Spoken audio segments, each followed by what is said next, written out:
কি কি রান্না করলাম চলেন দেখেন। আসসালামু আলাইকুম, সবাই কেমন আছেন? আশা করি সবাই ভালো আছেন। এইখানে রান্না করছি পোয়া মাছ। এটা কিন্তু ভাজা সারা কষিয়া রান্না করছি। এইভাবে পোয়া মাছ রান্না আমার খুবই পছন্দের।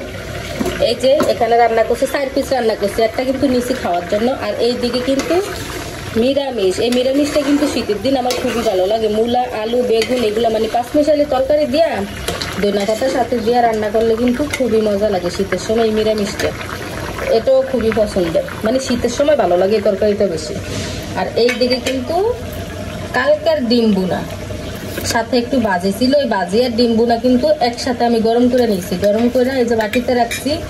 এইখান থেকে কয়েক পিস আলু নিছি আর হচ্ছে যে এই যে 1 পিস মাছ নিছি এখন খাওয়ার জন্য। এখন কিন্তু দুপুর হয়ে গেছে, এখন খাওয়ার জন্য। আর দুপুর বেলায় কিন্তু আমি রান্না করি, কারণ সকাল টাইমটা গ্যাস থাকে না, সেজন্য। এই মূলার তরকারি কিন্তু বাসি হইলে বেশি ভালো লাগে। আর এই 3 পিস আছে, এটা কিন্তু রাত্রে খাওয়া যাবে। পোয়া মাছ মানে ভাজা ছাড়াই রান্না করলে বেশি ভালো লাগে। আবার অবশ্য অনেকে খায় না, ভাজা ছাড়া খায় না আর কি, এইরকম কষিয়া রান্না করলে খায় না। আমাদের ঘরেও খায় না, তারপরও মানে পছন্দের হঠাৎ হঠাৎ রান্না করি আমি।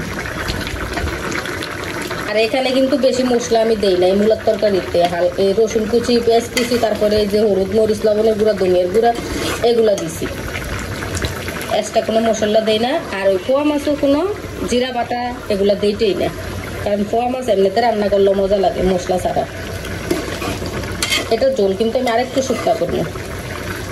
তো ভিডিওটা এখানেই শেষ করবো। সবাই ভালো থাকবেন, সুস্থ থাকবেন। আল্লাহ।